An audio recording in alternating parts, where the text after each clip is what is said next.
A velha batia 3 vezes na parede, todas as noites. Quando ela morreu, alguém tentou bater também e algo horrível aconteceu. Olá a todos. Aproveitem esses momentos de relaxamento enquanto assistem. O edifício número 11 da Rua Real de Belo Horizonte permanecia silencioso em meio a um bairro antigo, onde os postes de luz piscavam de vez em quando como se prestes a apagar. Construído nos anos 60, o prédio de 3 andares com telhado de telhas vermelhas agora parecia deslocado entre os edifícios altos e modernos. Tijolos descascando, paredes manchadas, corredores úmidos e um cheiro de mofo impossível de confundir. Era o cheiro do tempo e do abandono. Não morava muita gente ali. A maioria eram idosos ou pessoas que não podiam pagar um lugar mais decente. Ninguém chamava aquilo de lar, com um tom feliz. Apenas alguns apartamentos mantinham as luzes acesas depois das 10 da noite.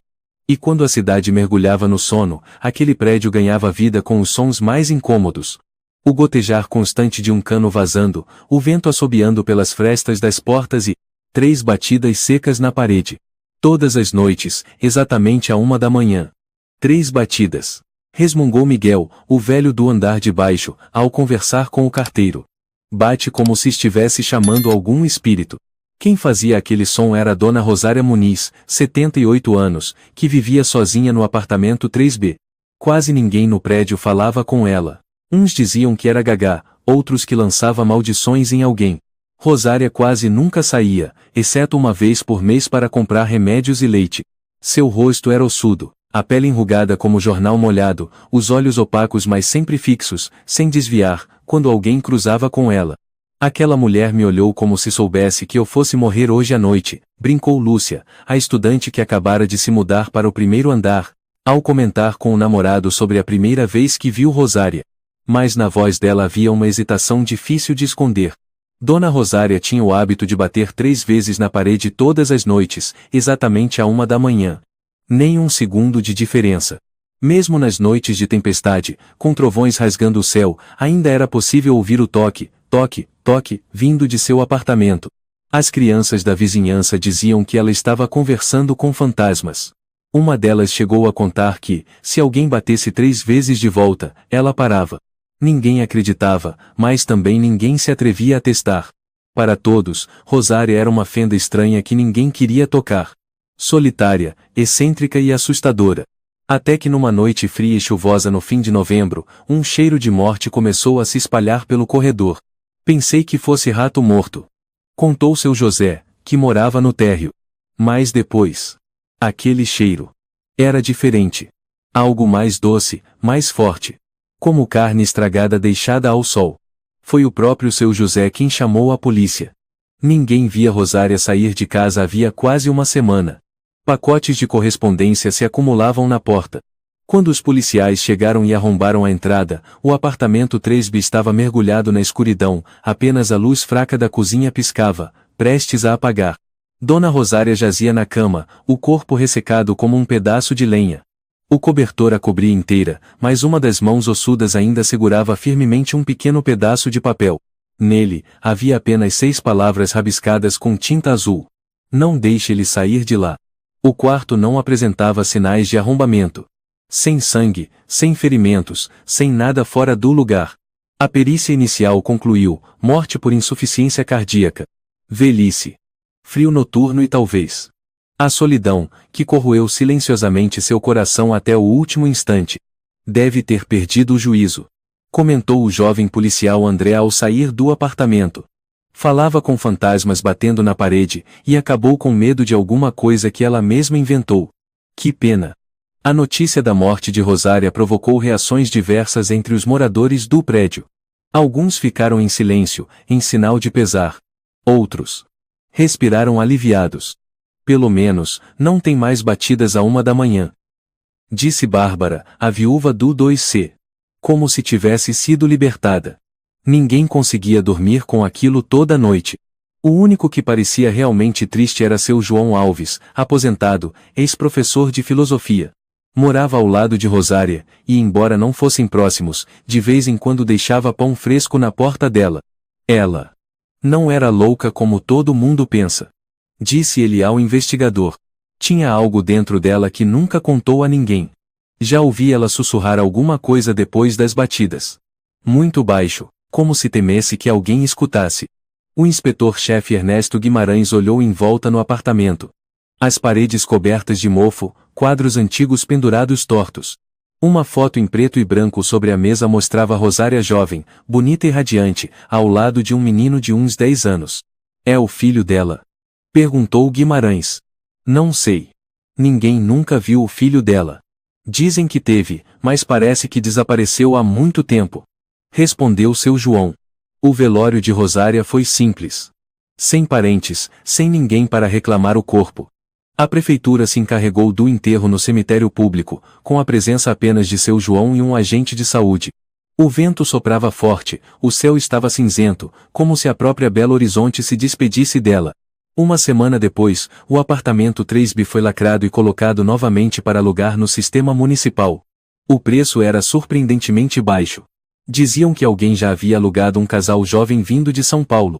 Esta cidade sempre tem lugar para quem não teme a escuridão, comentou seu João, em tom calmo, ao ouvir que alguém novo havia se mudado para o apartamento da mulher que batia 3 vezes toda noite. Naquela noite, chovia como se o céu estivesse desabando. O vento chicoteava o velho edifício, fazendo as janelas tremerem. E quando o relógio marcou exatamente 1 da manhã, os moradores que ainda estavam acordados respiraram aliviados, certos de que não ouviriam mais aquelas batidas assustadoras. No entanto, seu João ainda estava acordado. Ele não conseguia dormir. E naquele silêncio absoluto ele se concentrou. Nenhuma batida. Mas também não havia paz. O apartamento 3B continuava escuro. Mas algumas pessoas, ninguém sabe exatamente quem, mais tarde juraram ter visto a luz da cozinha piscar como antes. E a janela, embora trancada, vibrava levemente como se alguém, lá de dentro, estivesse batendo. O apartamento 3B não ficou vazio por muito tempo. Menos de 2 semanas após a morte de Rosária, ele já tinha novos moradores. Um casal jovem de São Paulo, Daniel Moreira e sua esposa, Júlia Cordeiro, alugaram através de um serviço imobiliário de baixo custo, sem saber nada sobre o passado do local, ou melhor, sem se importar. Foi só uma velha que morreu de parada cardíaca, deu de ombros Daniel quando seu João os alertou a reconsiderar. Não tem mistério nenhum, seu João. Gente morta não bate na parede. Disse Júlia com um leve sorriso. A gente tá cansado dessas histórias de fantasmas, mais do que o senhor imagina. Daniel era fotógrafo freelancer, e Júlia trabalhava remotamente para uma empresa de comunicação. Os dois adoravam explorar lugares com um ar retrô. Para eles, aquele apartamento antigo era uma pechincha. Barato, bem localizado e com aquele toque europeu dos anos 60 que Júlia tanto amava. No primeiro dia de mudança, passaram até tarde limpando tudo.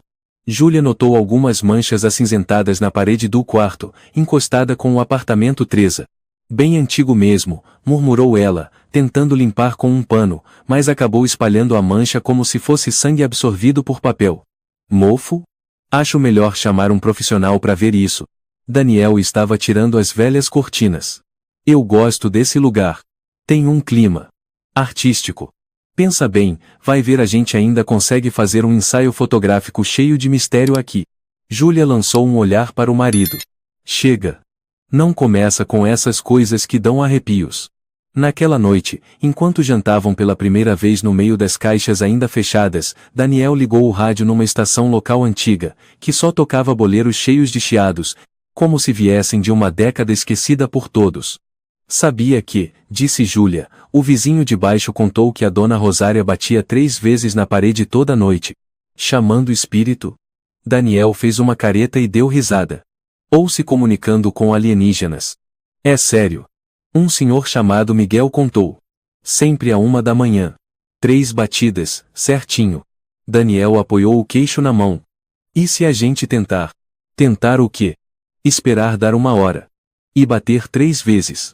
Vai que algum fantasma responde. Daniel. Júlia suspirou, mas ele já estava rindo alto, enchendo sua taça de vinho. Às 12h58, o apartamento estava em completo silêncio. Lá fora, uma garoa fina caía sem parar, e o vento soprava pelas frestas das janelas antigas, fazendo os vidros vibrarem levemente. A luz da cozinha piscava, como sempre, à espera de um eletricista que ainda não viera. Daniel piscou para a esposa. Já são 1 hora. Se prepara, hein? Ele se inclinou e bateu com o punho 3 vezes na parede do quarto. Toque, toque, toque. Silêncio. Júlia prendeu a respiração. Daniel ergueu a sobrancelha e se virou para ela. Viu só? Não tem. Toque. Toque. Toque. As batidas vieram em resposta, claras, nem mais rápidas nem mais lentas. Exatas. 3 batidas. Ambos congelaram. Daniel se levantou num salto. Que merda foi essa? Júlia estava pálida. Você. Tem certeza que não ouviu errado? Não. Alguém. Bateu de volta de verdade. Ficaram imóveis, como estátuas. O apartamento escuro parecia engolir qualquer som. Daniel encostou o ouvido na parede. Silêncio. Júlia pegou uma lanterna e iluminou a parede. Não havia nada, apenas tinta velha e algumas manchas.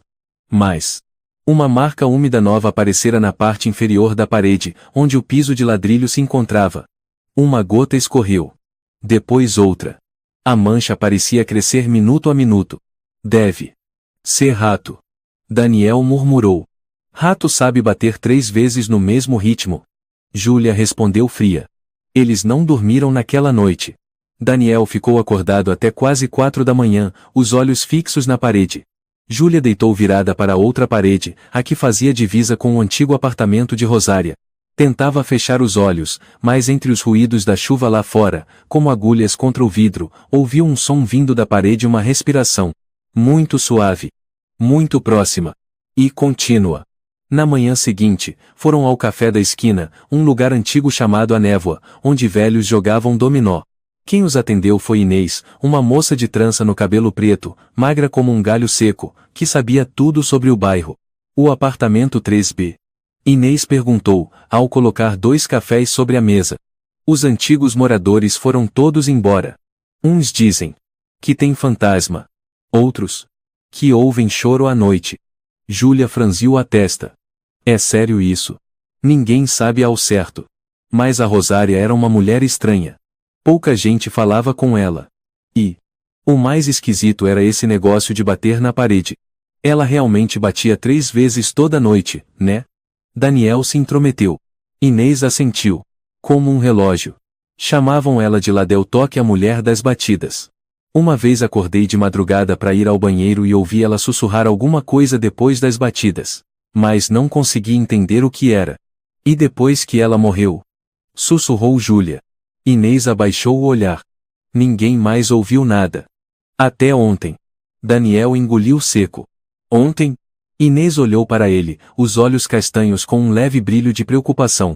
Ontem, minha avó, Dona Larissa, que mora no 2º andar, disse que ouviu as batidas de novo. 3 vezes. À 1 da manhã. Eu não ouvi nada. Mas minha avó.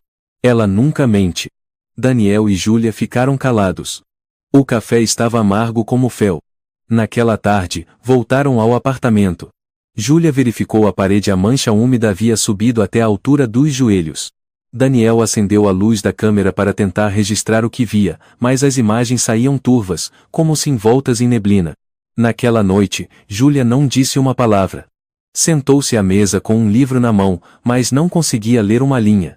Daniel serviu vinho, depois pegou o celular, pronto para gravar um vídeo.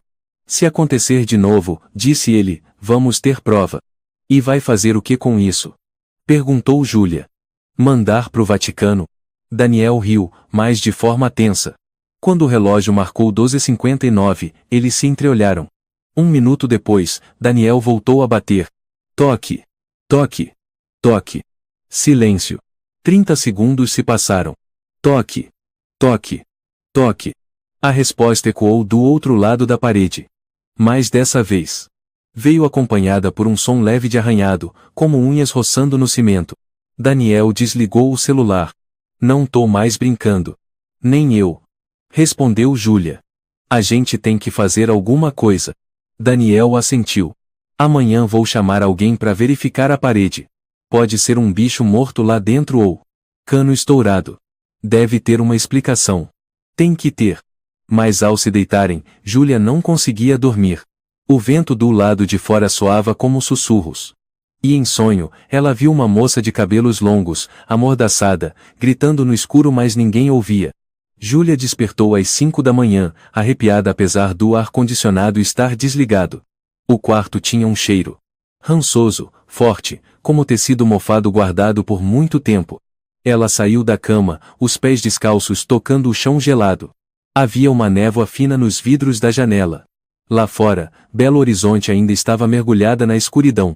Ela se assustou ao ver a cortina totalmente aberta, sendo que, na noite anterior, ela mesma a fechara e travara com o gancho. Daniel. Chamou Júlia. Baixinho. Ninguém respondeu. Daniel dormia profundamente. Ela se aproximou da parede aquela manchada de umidade e encostou a mão. Estava fria. Fria de gelar a espinha. Naquele dia, Júlia não conseguiu se concentrar no trabalho. Durante toda a manhã, seus olhos voltavam à cortina. O sonho ainda pulsava em sua mente. A moça de cabelos longos, pele pálida, olhos virados, boca escancarada sem emitir som algum. Amarrada dentro da escuridão. Daniel voltou para casa às 11 horas. Carregava uma sacola de mantimentos e resmungava. O mercado hoje de manhã estava lotado. E, olha, tem um cheiro estranho no quarto. Eu sei. Respondeu Júlia. Esse cheiro vem do lado da parede. Daniel se aproximou, se agachou perto da base da parede e cheirou. Tem cheiro mesmo. Tipo. De rato morto. Você acha que tudo é rato, né? É o mais provável. Ou talvez um cano tenha estourado e a água tenha infiltrado na parede. Vamos chamar um encanador hoje. Júlia assentiu. Ela olhou para Daniel se espreguiçando, os olhos dele passando pelas manchas de umidade que já tinham subido até a altura da tomada. Ela disse em voz baixa. Eles não vão encontrar nada. Eu tenho a sensação de que esse cheiro não vem de um cano quebrado.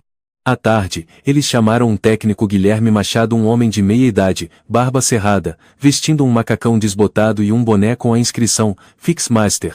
Esse tipo de parede é antiga, não me surpreende que esteja mofada, disse Guilherme, dando leves batidas no local úmido. Mas espera um pouco. Ele encostou o ouvido na parede e franziu a testa. Tem um espaço oco atrás disso. Não é grande. Talvez tenha sido um shaft ou... Dá para abrir e ver? Perguntou Daniel. Guilherme hesitou. Preciso da autorização do proprietário. Mas, se quiserem, posso só perfurar um ponto pequeno para dar uma olhada. Júlia concordou na hora. Guilherme pegou uma furadeira portátil, escolheu um ponto próximo ao rodapé da parede. O som do motor estridente preencheu o apartamento, enquanto poeira e pedaços de gesso se espalhavam. Depois de alguns minutos, ele parou, limpou o suor da testa e apontou a lanterna para o buraco. Parede dupla, disse. Com o tom mais baixo. Atrás disso não tem shaft nenhum. Parece uma pequena câmara, selada com cimento novo. Consegue ver alguma coisa lá dentro? Perguntou Daniel, inclinando-se um pouco. Guilherme balançou a cabeça. Tá completamente escuro. Mas eu escutei algo, como água escorrendo. Ou algo se movendo, bem de leve. Júlia estremeceu. Será que tem um rato mesmo? Não tenho certeza. Guilherme recolheu as ferramentas com uma expressão desconfortável. Prefiro não abrir mais se não tiver certeza da estrutura. O que tem atrás dessa parede parece instável. Se cuidem, tá? Depois que Guilherme foi embora, Júlia ficou muito tempo parada diante do buraco. Ela tentou ouvir algo. Nada.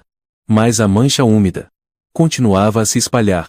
À noite, enquanto Daniel saiu para tirar fotos do pôr do sol na Praça da Liberdade, Júlia ficou em casa, tentando arrumar uma pilha de livros embaixo da cama. Ao puxar uma caixa de papelão velha e danificada, ela encontrou algo preso entre o estrado de madeira e o colchão, um caderno de couro escuro. A capa não tinha título. Ao abri-lo, viu uma caligrafia inclinada, antiga. Não parecia um diário, cada página repetia apenas a mesma frase. Está vivo. Hoje ainda respondeu. Está vivo. Hoje ainda respondeu. Está vivo. Hoje ainda respondeu. Quase todos os dias, sem erro. No rodapé de uma das páginas, lia-se: 24 de junho não ouvi as batidas. Deixei pão e leite. O coração de Júlia apertou. Ela folheou rapidamente até a última página. A escrita tremia, com letras trêmulas. Não sei por quanto tempo mais vou aguentar. Daniel chegou em casa às 20h. Júlia lhe entregou o caderno. Você precisa ver isso. Daniel leu por um tempo, depois sentou-se na cadeira, a testa franzida. Ela escrevia como se estivesse verificando se alguém ainda estava vivo. Sim. E deixava comida. Para quem? Daniel olhou para a parede. Você acha que alguém esteve ali dentro? Júlia assentiu. Talvez fosse ela quem batia na parede. Mas também pode ser que ela estivesse respondendo às batidas vindas de dentro. Daniel não respondeu. Uma brisa passou, fazendo a janela vibrar levemente. À 1 da manhã, eles estavam acordados. Júlia abraçava o caderno, Daniel sentado perto da parede. Toque! Toque! Toque! As batidas soaram. Não foram feitas por Daniel. Não partiram de ninguém. Elas vieram sozinhas. De dentro da parede. Daniel engoliu seco. Júlia arregalou os olhos. Você ouviu isso? Daniel apenas assentiu. 1 minuto depois, um suspiro leve veio de dentro da parede, como se alguém que fora silenciado por muito tempo finalmente estivesse tentando respirar de novo. Daniel se levantou. Amanhã vou furar essa parede eu mesmo. Se ninguém acreditar, nós vamos descobrir o que está acontecendo aqui. Eu não sei se devemos fazer isso. Quer esperar até o mofo tomar a casa toda? Na manhã seguinte, Daniel comprou uma marreta e uma furadeira pequena na loja de Ferramentas do Norte. O dono, um velho chamado Tomás Barreto, franziu a testa ao ouvir o endereço. O 3B. Já teve gente que desapareceu lá. Mas enfim. Se cuidem. Daniel não perguntou mais. Só queria saber a verdade. À tarde, Júlia foi conversar com o Sr. João Alves, o vizinho idoso que morava ao lado de Rosária. Eles se sentaram num pequeno parque, a luz do sol acentuando ainda mais as rugas no rosto de João. Eu ouvi a dona Rosária sussurrar depois das batidas, contou João, em tom lento, nunca entendi o que dizia. Mas acredito que ela não era louca. O senhor acha que ela morava com alguém? João ficou em silêncio por um longo tempo. Por fim, disse. Eu ouvia passos durante a noite. Passos pesados, que não pareciam de idosa. Mas sempre que eu perguntava, ela apenas sorria e dizia eu moro sozinha. Júlia estremeceu. Voltou para o apartamento com o coração apertado. Ela abriu a porta. Daniel? Nenhuma resposta. No quarto, viu o marido agachado perto da parede. O buraco havia sido ampliado, formando uma pequena abertura. Daniel levantou a cabeça, os olhos arregalados. Você viu alguma coisa? Ele não respondeu. Apenas apontou para dentro. Júlia se abaixou. À luz da lanterna. Havia uma marca de mão pequena impressa no cimento do lado de dentro, como se alguém lá dentro tivesse tentado acenar, deixar um sinal. Daniel não tirava os olhos da parede. A luz refletia pelo buraco, projetando uma sombra longa sobre seu rosto. Júlia se ajoelhou ao lado, os olhos fixos na marca de mão no cimento rugoso. Era pequena e magra como a de uma criança, mas longa, ossuda, como se o tempo e o desespero a tivessem consumido. Não pode ser. Sussurrou Júlia. Será que alguém foi mesmo trancado ali? Daniel engoliu em seco. Esse cimento aqui é mais novo que o resto da parede. Alguém tentou selar isso. Você tem coragem de continuar quebrando? Daniel se sentou no chão, o suor escorrendo da testa apesar do frio. Se tem alguém aí dentro. Então está lá há muito tempo. Mas e se ainda estiver vivo? Os dois se encararam, e então Daniel se levantou. Não dá mais para esperar. Vamos chamar a polícia. O delegado Ernesto Guimarães chegou com 2 policiais jovens, um deles era André, que também estivera na perícia do corpo de Rosária. Quando Daniel explicou tudo, o olhar de Ernesto escureceu. Vocês estão dizendo que alguém estava preso dentro da parede. Desde antes da morte da dona Rosária. Nós ouvimos as batidas, toda noite, confirmou Júlia.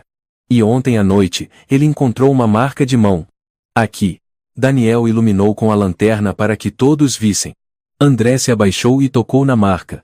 Estremeceu. Não é marca de rato, chefe. Isso é humano. Bem pequena. E antiga.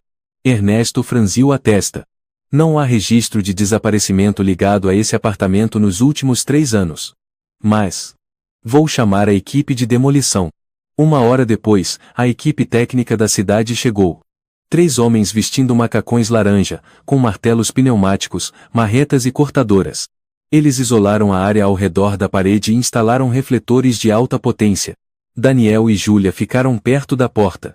Seu João Alves também subiu, autorizado a observar do corredor. Murmurou. Eu sempre desconfiei que tinha algo errado. A dona Rosária nunca ligava à TV. Mas eu ouvia vozes. Conversas à noite. Como se ela estivesse respondendo a alguém. Um dos operários deu leves batidas no cimento. Oco. Tem algo atrás. O som das ferramentas ecoou alto, como marteladas na cabeça.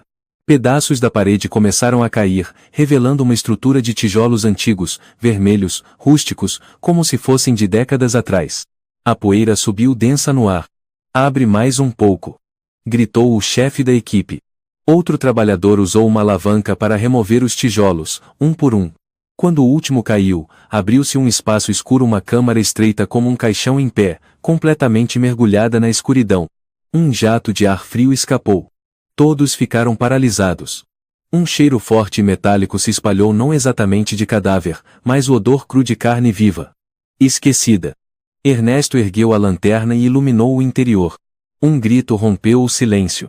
Uma jovem, de cabelos longos, magra a ponto de parecer só pele e osso, estava encolhida no fundo do espaço, os olhos arregalados, o olhar vazio como o de uma boneca quebrada. O rosto coberto de poeira e sangue seco, a mão esquerda apoiada na parede. Batendo 3 vezes, com leveza de pena. Toque! Toque! Toque! Júlia tapou a boca, as lágrimas escorreram. Daniel recuou, o rosto branco como cal. Ernesto soltou um palavrão com a voz rouca. Santa Mãe de Deus! A garota virou lentamente a cabeça na direção da luz. Piscaram seus olhos uma vez. Ela não gritou, não reagiu com pânico. Apenas olhou. Como se todos ali fossem fantasmas. Ela tá viva. Murmurou André, desesperado. Chama uma ambulância. Agora. Foi necessário ampliar ainda mais a abertura para retirá-la. Ela não resistiu, mas também não disse nada. Ficou imóvel, como se o mundo fora dali fosse apenas um sonho distante que ela havia esquecido. Quando a maca foi empurrada, Júlia correu ao lado, segurou a mão da garota. Qual é o seu nome? Você consegue me ouvir? A jovem apenas olhou para ela, olhos negros como poço fundo, e murmurou algo incompreensível. O médico tentou aplicar soro, medir sinais vitais, mas o pulso era tão fraco que quase não foi detectado. Daniel ficou parado, em silêncio. Ela ficou lá por quanto tempo? E por que ninguém soube? Ernesto ordenou que a polícia isolasse a cena. Quero que mantenham todos afastados. Isso não é acidente. Isso é cárcere privado. Possivelmente intencional. A dona Rosária. A voz de Júlia embargou. Ela sabia. Ela alimentava essa garota. Manteve ela viva. Mas não teve coragem de libertá-la. Vamos investigar a fundo. Disse Ernesto, sério. Vou revisar todos os arquivos, identificar a vítima. Por enquanto, voltem para casa. Ela precisa de silêncio. A notícia se espalhou como fogo. A garota que sobreviveu ao muro era a manchete dos jornais locais online. Júlia não conseguiu dormir a noite inteira. Daniel ficou à mesa, assistindo repetidamente ao vídeo que gravara. A imagem tremia, era embaçada, mas o som era claro. 3 batidas vindas da escuridão. Na manhã seguinte, receberam uma ligação da polícia. A garota se chamava Clara Ferreira, 23 anos, desaparecida há 3 anos. Estudava artes plásticas e havia se mudado para Belo Horizonte para morar sozinha. O caso havia esfriado sem pistas até agora. Ela morava na cidade, explicou Ernesto ao reencontrá-los na delegacia. Desapareceu do nada. Ninguém viu onde foi pela última vez. Achamos que tivesse fugido por vontade própria. Ninguém investigou este apartamento? Perguntou Júlia. Ninguém sabia da ligação. Rosária nunca declarou ter inquilina. Todos os documentos estavam só no nome dela. Então, onde Clara esteve durante esses 3 anos? Ernesto os encarou por longos segundos. Acreditamos que a própria Rosária manteve Clara viva. Mas por que a trancou ou quem fez isso ainda é um mistério. Daniel desabou numa cadeira. E se Rosária não foi a carcereira? Mas a salvadora? Naquela noite, o apartamento 3B estava em silêncio. Júlia caminhava devagar pelo quarto, os dedos passando suavemente pela parede que um dia estivera selada. Agora, Era um vazio exposto, frio como uma tumba aberta.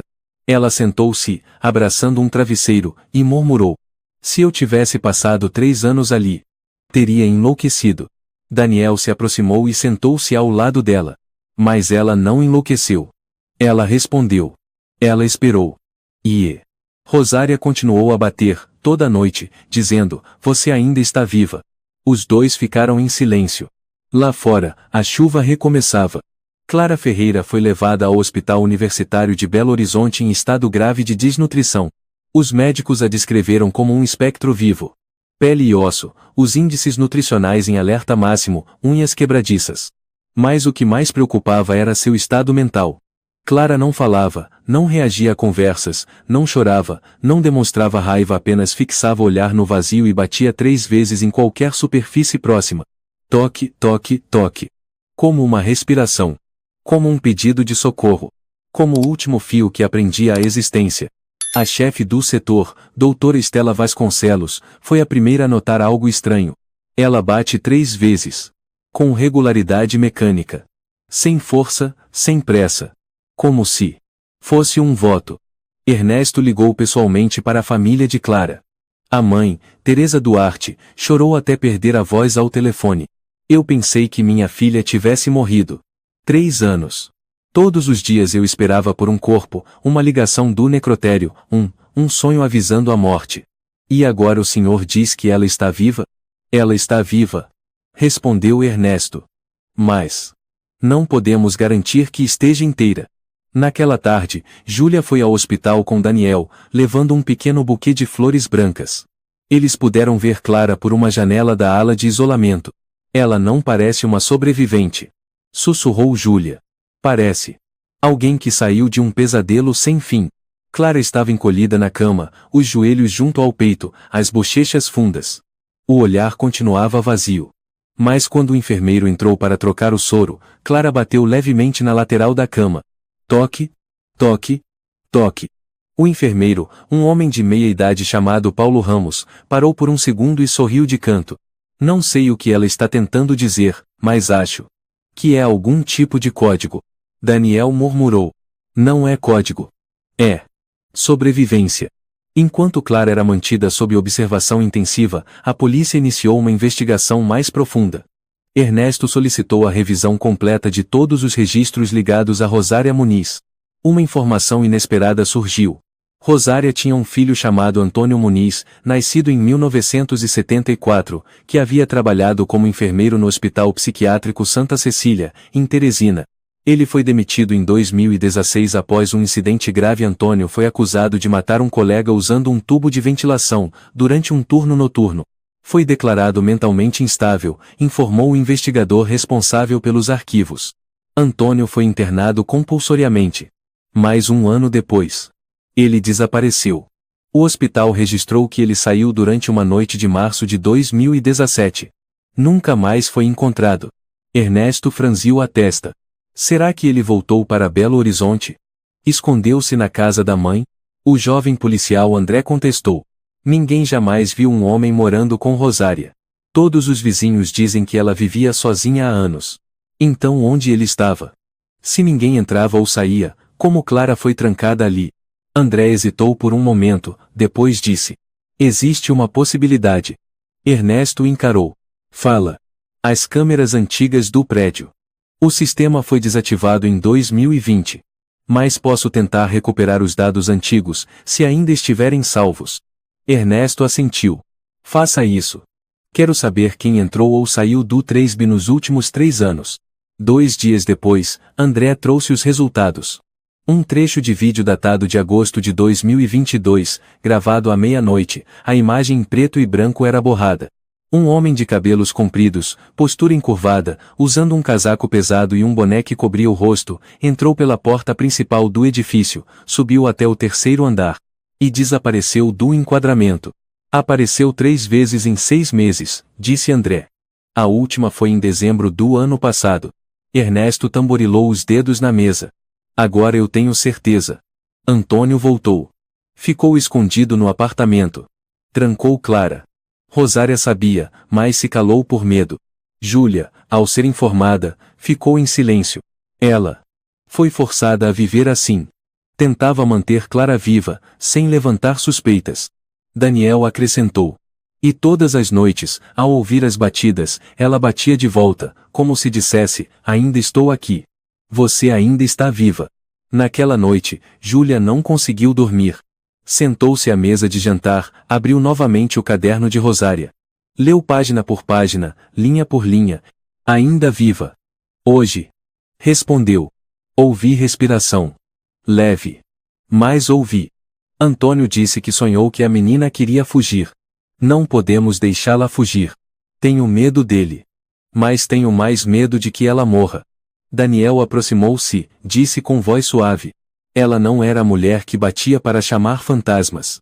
Ela batia para manter uma vida. Júlia começou a chorar. E a gente achava que ela era só uma velha esquisita. Na manhã seguinte, seu João bateu à porta do 3B. Suas mãos tremiam ao segurar um envelope antigo. Encontrei isso, disse ele. Num compartimento de um armário velho que a dona Rosária me pediu para guardar quando ela mandou consertar a parte elétrica. Eu esqueci. Só lembrei agora. Daniel abriu o envelope. Dentro havia uma carta manuscrita, a caligrafia trêmula de Rosária. Se eu morrer e ninguém abrir a parede, isso quer dizer que esqueceram da menina. Por favor, não deixem isso acontecer. Eu sei que errei por ficar em silêncio. Mas eu não tenho ninguém além de Antônio. E eu também não posso matar outra criança. Não posso deixá-lo livre. Bato 3 vezes toda noite, não para chamar espíritos. Mas para que ela não ache que foi abandonada. Clara, no hospital, ainda não conseguia falar. Mas a doutora Estela Vasconcelos informou. Hoje, pela primeira vez, ela segurou minha mão. Ela reagiu? Perguntou Júlia. Estela assentiu. Devagar. Mas sim. Existe esperança. Daniel estava dentro do carro, olhando para o edifício número 11 da Rua Real. O inverno se aproximava.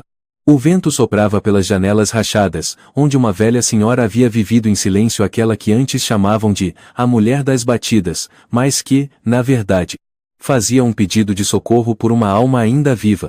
Os arquivos antigos de Rosária Muniz estavam esquecidos no setor de registros civis de Belo Horizonte.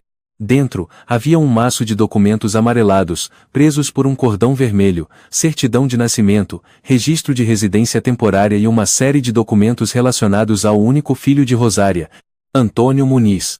Ernesto sentou-se na sala de arquivos ao lado de André. O cheiro de papel velho e mofo se misturava à luz fria dos fluorescentes. Ernesto colocou os óculos e forrava as páginas lentamente, quase com reverência. Antônio. Nasceu em 1974, como já sabíamos. Estudou enfermagem em Vitória, formou-se em 1997. Trabalhou como enfermeiro em Teresina a partir do ano 2000, leu Ernesto. Mas em 2016. Tudo desmoronou. André examinou o relatório hospitalar anexado ao dossiê. Ele esfaqueou outro enfermeiro com um tubo metálico de respiração, durante o turno da noite. A vítima morreu antes que a ambulância chegasse. Diziam que Antônio sofria de delírios graves. Apresentava sintomas de esquizofrenia. Ouvia vozes, tinha surtos comportamentais. 1 ano depois, fugiu do centro de tratamento. Ernesto fechou o dossiê. E desde então, sumiu de todos os registros. Até que... André hesitou. Clara foi encontrada dentro da parede. Ernesto assentiu, o rosto duro como pedra. Quero saber exatamente quando Antônio voltou para Belo Horizonte. E quem o acobertou? No apartamento 3B, Júlia continuava revirando os armários da cozinha. Encontrou uma caixinha de madeira escondida atrás de um painel fino acima da pia. Dentro, havia um frasco de remédio, o rótulo já apagado, mas ainda legível. Olanzapina 10 mg, um antipsicótico potente, usado para tratar esquizofrenia. Daniel se abaixou para olhar. O frasco ainda tem comprimidos. Com certeza. Antônio esteve aqui. Júlia segurou o vidro com 2 dedos, franzindo a testa. Tem digitais masculinas na tampa. Se a polícia analisar, vão encontrar. Tenho certeza de que Rosária mantinha esse remédio para obrigar Antônio a tomar, ou, para contê-lo durante uma crise. Daniel soltou o ar devagar. E durante todo esse tempo, ele viveu nas sombras, nesta mesma casa. Dividindo o mesmo espaço com a mãe. E com uma garota presa dentro da parede. Júlia estremeceu. Não consigo entender Rosária. Ela foi vítima, mas também cúmplice. Não. Daniel balançou a cabeça. Ela foi prisioneira. Amarrada por laços de maternidade. A ponto de sacrificar até sua própria moral. No dia seguinte, Ernesto convocou a equipe de perícia para examinar todo o apartamento 3. Marcas antigas começaram a revelar uma história ainda mais sombria. No chão da sala, o scanner encontrou pegadas masculinas tamanho 42 com desgaste irregular no calcanhar. Sob o tapete empoeirado, havia arranhões pequenos, como de unhas tentando rasgar o chão. Clara já chegou a ser solta? Perguntou Júlia ao ouvir o relatório. Ernesto assentiu. Talvez ele a deixasse sair quando Rosária saía.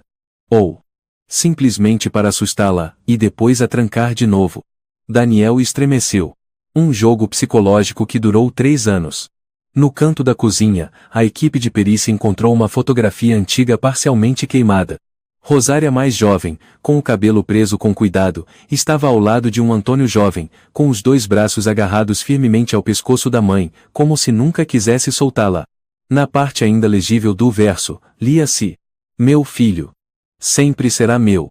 Naquela tarde, Ernesto recebeu uma ligação de Teresina. Um ex-enfermeiro que havia trabalhado com Antônio o reconheceu pela imagem extraída das câmeras que a polícia havia conseguido. É ele. Não há como confundir. Antônio sempre usava um casaco velho e um boné baixo no rosto. Caminhava curvado como se carregasse o mundo nas costas, disse o enfermeiro, com a voz trêmula. Você sabe por que ele matou aquela pessoa? Perguntou Ernesto. Ninguém sabe ao certo. Mas naquele dia, ele gritou. Ela viu o que não devia ver. E avançou no colega. A pessoa só tinha perguntado sobre uma receita. Ernesto desligou o telefone com um olhar cada vez mais sombrio. Júlia voltou ao apartamento com Daniel.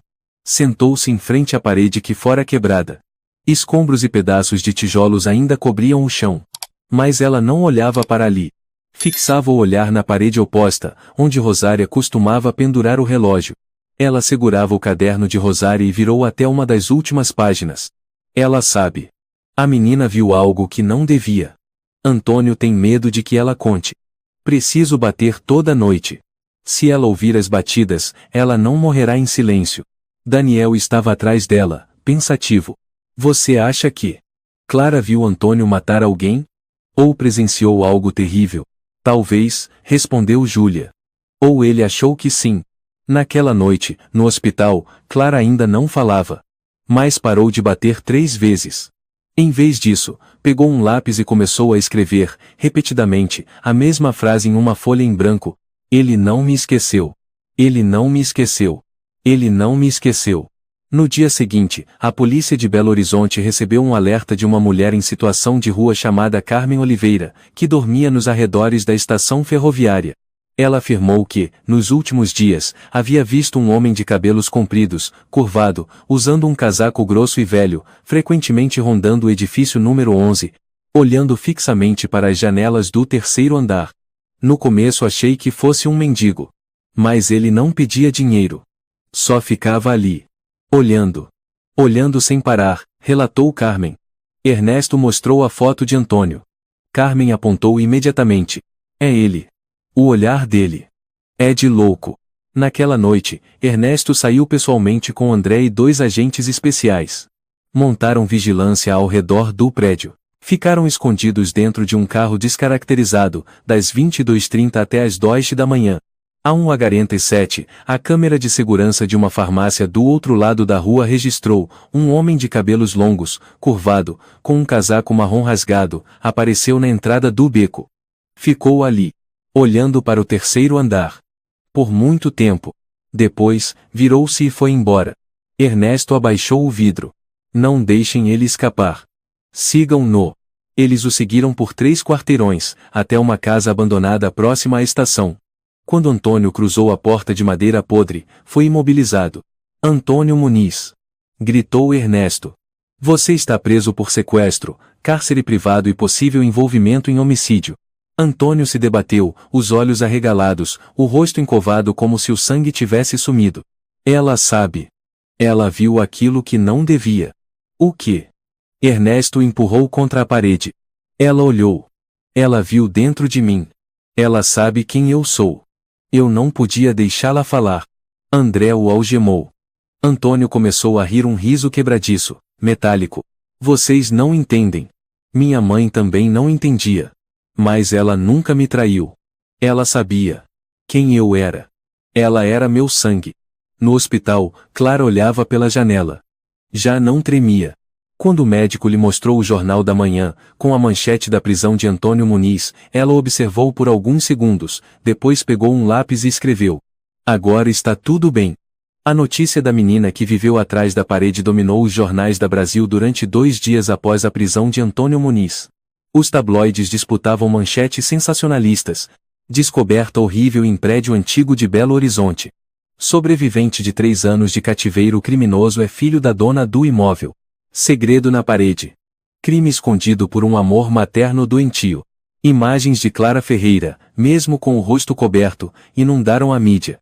Ao mesmo tempo, todos os detalhes sobre Antônio, Rosária e o apartamento 3B foram vasculhados como se fossem um dossiê público. Os moradores de Belo Horizonte entraram em pânico. Conselhos comunitários exigiram inspeções em todos os prédios antigos. Alguns contrataram advogados pedindo à prefeitura a demolição do edifício número 11 da Rua Real, onde diziam estar memórias mortais escondidas.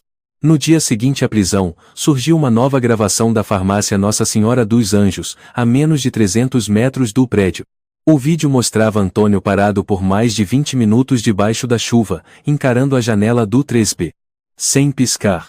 Sem se mover. O casaco marrom coberto de lama, os cabelos molhados grudados na testa. Parece que ele estava chamando alguém com os olhos, murmurou Júlia, vendo o vídeo com Daniel. Chamando. Ou esperando.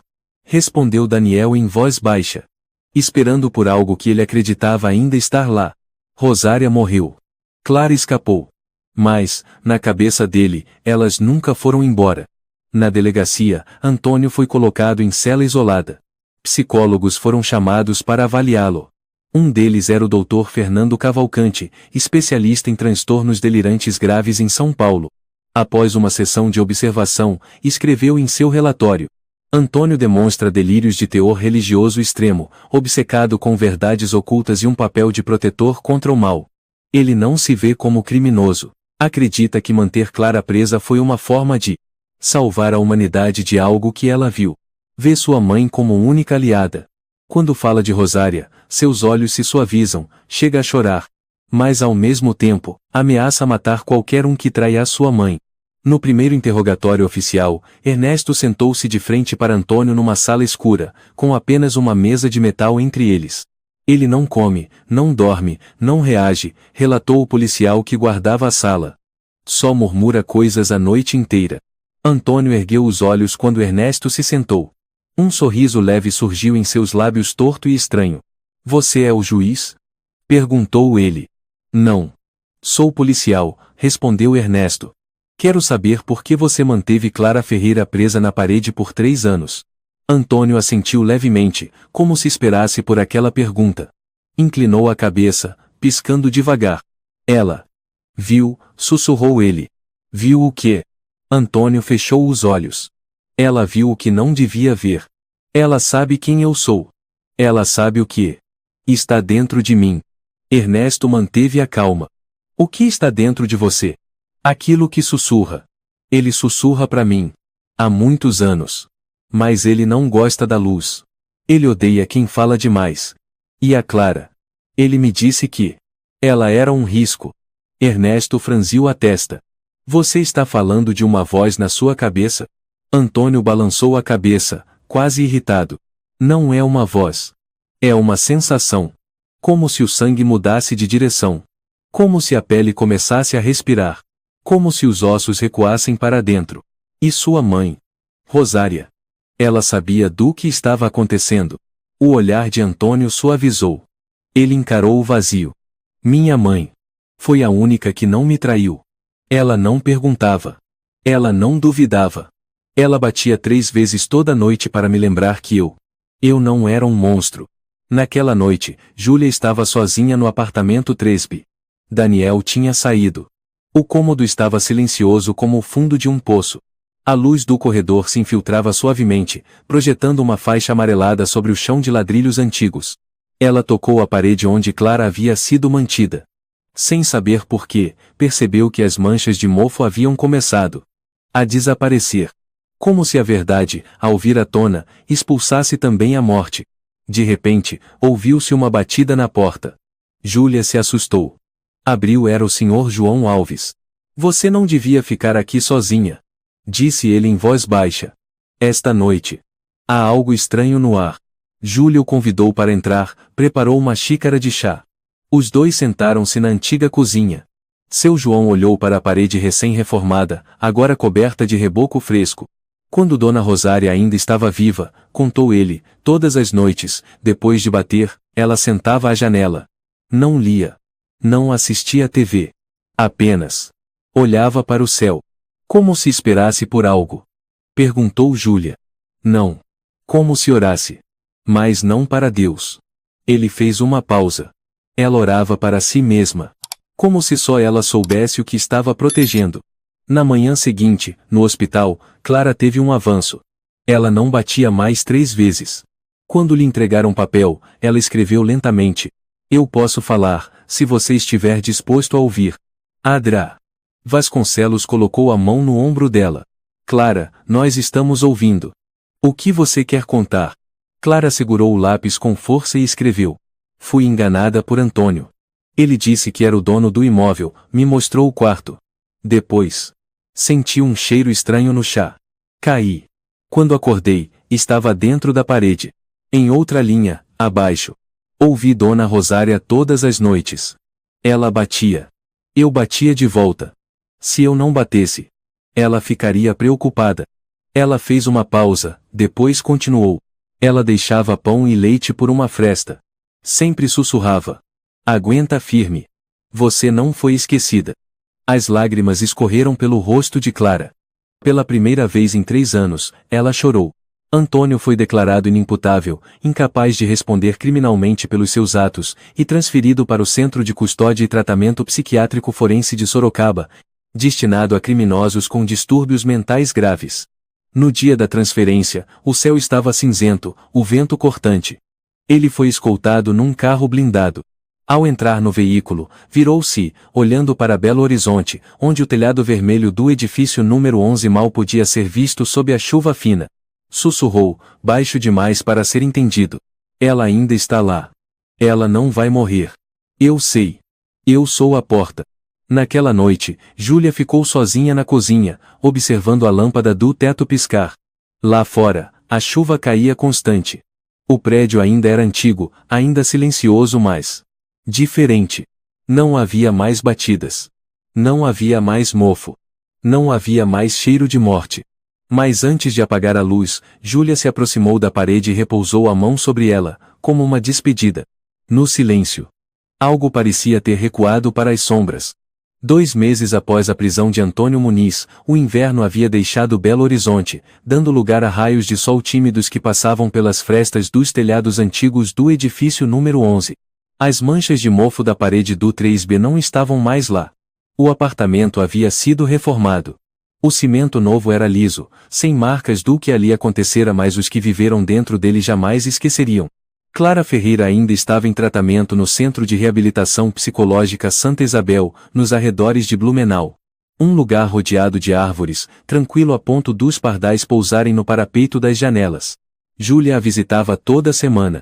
Naquela manhã, levou uma caixa de biscoitos e um caderno em branco.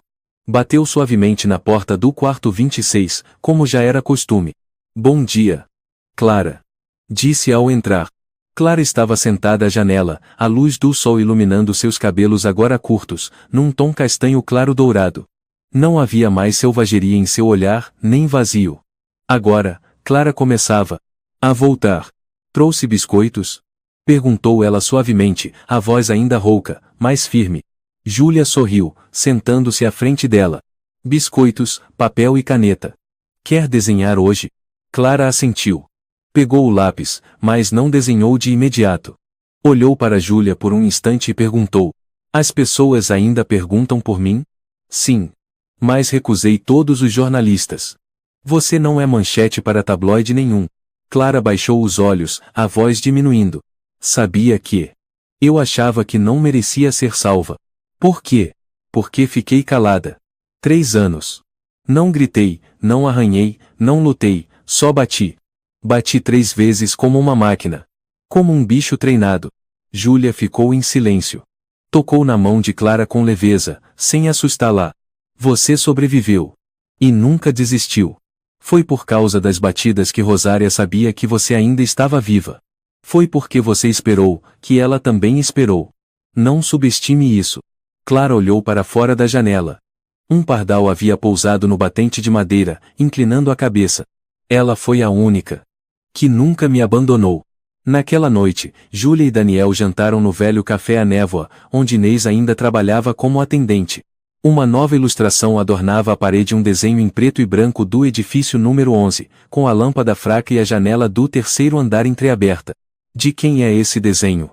Perguntou Daniel, apontando. Inês sorriu. Da Clara. Ela mandou depois da primeira sessão de terapia em grupo. Júlia sorriu de volta. Ela voltou a desenhar. E muito bem.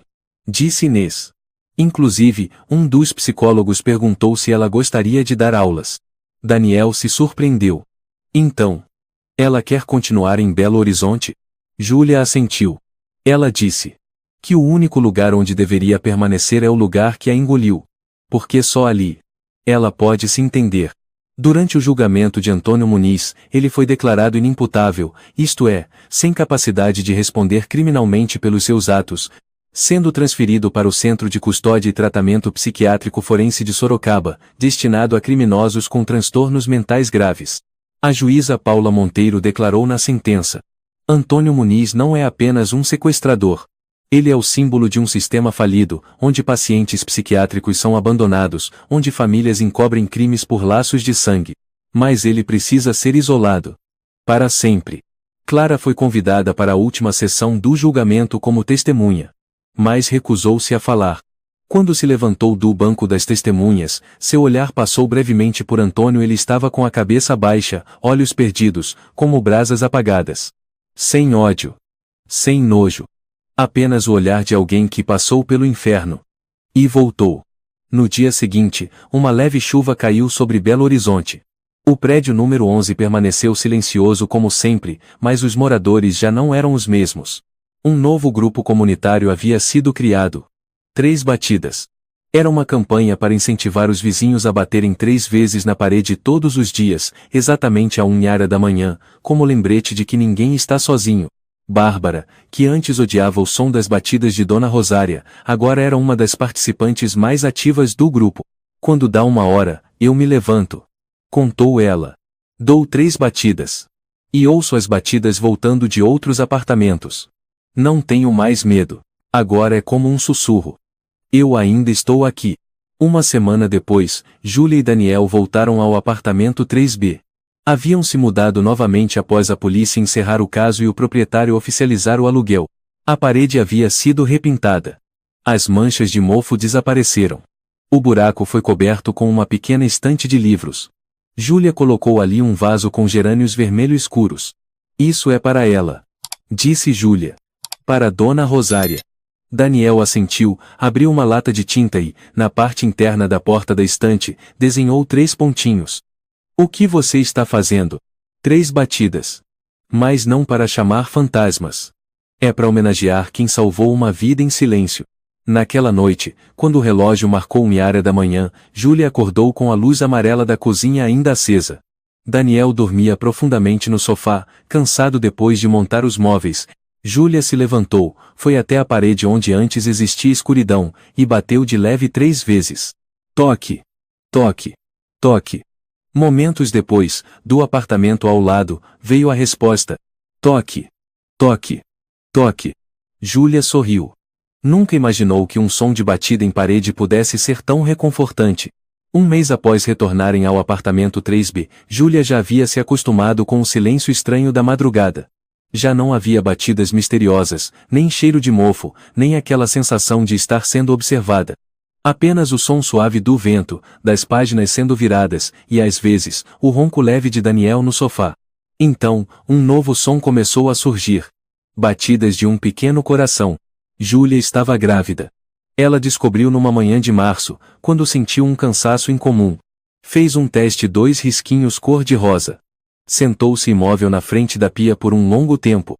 Daniel, ela chamou baixinho, estendendo o teste para ele. Daniel olhou e ficou em choque. É sério? Você tem certeza? Ela assentiu, os olhos cheios de lágrimas. Tenho. Tão certo quanto aquelas 3 batidas noturnas. Alguém fez isso para que o mundo não se esquecesse de uma alma trancada no escuro. Daniel se abaixou, abraçou-a. Vamos fazer diferente. Nunca mais deixaremos ninguém ser silenciado. Uma semana depois, Clara concluiu oficialmente seu tratamento no Centro de Reabilitação Santa Isabel. Os médicos organizaram uma pequena festa de despedida, pendurando nas paredes alguns dos desenhos que ela fez durante a terapia. Um deles mostrava a própria Clara em frente a uma porta entreaberta, com a escuridão atrás e a luz à frente. O título: Ela não me esqueceu. Quero voltar para Belo Horizonte, disse Clara a Dra. Vasconcelos. Tem certeza? Perguntou a médica, preocupada. Aquele lugar. Foi justamente ele que me deu motivo para seguir viva. Vou voltar a estudar psicologia. Quero entender as feridas que ninguém vê, como as que eu tive. Clara voltou a Belo Horizonte numa manhã ensolarada de primavera. Júlia foi recebê-la na rodoviária. Você parece bem melhor, disse Júlia, abraçando-a. Seu cabelo até cresceu. E você? Está esperando o bebê. Júlia riu. As notícias correm rápido. Você apareceu na TV, brincou Clara. Mesmo que só por 5 segundos no seminário Recuperação Pós-Traumática da cidade. É. Mas o importante é que você voltou. Não para fugir, mas para encarar. E para agradecer a quem não me abandonou. Naquela tarde, no campus da Universidade de Belo Horizonte, Clara fez sua matrícula novamente no curso de psicologia. A responsável era Ângela Loureiro, uma jovem professora orientadora, séria e firme. Seu histórico é especial, disse Ângela, olhando para Clara com empatia. Ninguém vai te forçar a estar aqui. Eu quero estar, respondeu Clara. Se tem alguém que entende o que é cair na escuridão e achar a saída, sou eu. Ângela sorriu suavemente. Então, seja bem-vinda de volta. Precisamos de pessoas como você. Naquela noite, Júlia deu 3 batidinhas na parede, como sempre. Mas dessa vez, do outro lado do apartamento Teresa, uma batida respondeu. Toque. Toque. Toque. Júlia sorriu e respondeu com mais 3 batidas. A porta ao lado se abriu levemente. Um senhor de cabelos brancos, magro, olhou para ela. Desculpe incomodar. Acabei de me mudar. Me disseram no grupo 3 batidas que era para bater 3 vezes toda noite. Só para todos saberem que ainda estamos vivos. É isso mesmo. Respondeu Júlia com um sorriso. E para lembrar uns aos outros que ninguém deve ser deixado para trás. A dona Rosária morava aqui, não é? Perguntou o senhor. Sim. Foi ela quem começou tudo isso. E também quem encerrou, com o silêncio mais bonito que já vi. No Centro Psiquiátrico Forense Sorocaba, Antônio Muniz agora vivia como uma sombra. O médico responsável contou que ele já não falava, nem batia, nem gritava. Passava os dias deitado, encarando a parede branca à sua frente. Uma noite, o enfermeiro de plantão, um rapaz chamado Rafael Teixeira, viu Antônio se sentar na cama, olhar para o canto escuro do quarto e murmurar. Eu ainda ouço as batidas. Ele não disse mais nada. A cidade de Belo Horizonte, após os acontecimentos chocantes, aprovou uma resolução especial sobre bem-estar comunitário, especialmente para os idosos que vivem sozinhos. A campanha 3 batidas foi implementada por toda a cidade, os edifícios residenciais foram incentivados a formar grupos para verificar o bem-estar emocional dos moradores durante a noite. Todas as noites, exatamente a 1h da manhã, os moradores dos prédios batiam 3 vezes na parede como um sinal de que estavam vivos. Se alguém não respondesse com 3 batidas durante 3 noites seguidas, o grupo tomaria a iniciativa de verificar e oferecer ajuda. A mídia chamou isso de fenômeno Rosária. Clara participou de uma roda de conversa com estudantes de sociologia. Quando chegou sua vez, ela se levantou, segurando uma pequena fotografia, uma imagem de Rosária quando era jovem. Essa é a pessoa que me salvou de um jeito que o mundo jamais entenderia, ela disse. Ela não gritava. Não enfrentava diretamente. Ela apenas batia 3 vezes, toda noite. Para que eu soubesse que ainda estava viva. E que ela ainda estava lá. Uma estudante levantou a mão e perguntou: Você sente raiva dela? Por ela não ter te tirado dali mais cedo. Clara ficou em silêncio por um longo tempo. Depois respondeu: Já senti raiva. Mas depois eu entendi. Ela não destrancou a porta porque não tinha escolha. Ela não me salvou com ações, mas com sua existência. E às vezes, sobreviver não é arrombar a porta. É lembrar a pessoa presa ali dentro: não fique em silêncio. Naquele verão, Júlia deu à luz uma menina. Deram o nome de Rosália como uma forma de homenagem sem palavras. Certa noite, Clara foi visitar. Ela pegou a pequena Rosália no colo, colocou uma das mãozinhas da bebê na parede e sussurrou: Você sabia, querida, que houve uma pessoa que batia na parede para manter outra pessoa viva? Agora é a nossa vez de bater, porque neste mundo há coisas que precisam ser ouvidas. Daniel estava ao lado, com o braço ao redor dos ombros da esposa, olhando a filha dormir tranquila. Essa noite, ele disse: A gente vai bater 3 vezes. Não para saber se alguém ainda está vivo, mas para agradecer por estarmos vivos. E assim foi.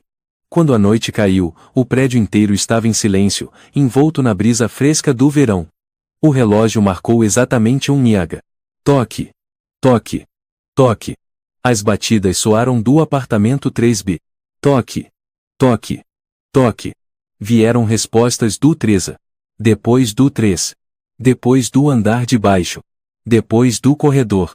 Uma pequena sinfonia, vinda de pessoas que um dia sentiram medo, solidão, que um dia esqueceram que alguém poderia ouvi-las. Em algum lugar, debaixo da terra antiga onde Rosália foi sepultada, talvez ela não ouvisse. Mas se restasse algo, um fragmento de alma, um último pulsar, então certamente ela estaria sorrindo. A história é um lembrete profundo de que, às vezes, os atos mais silenciosos têm o poder mais salvador.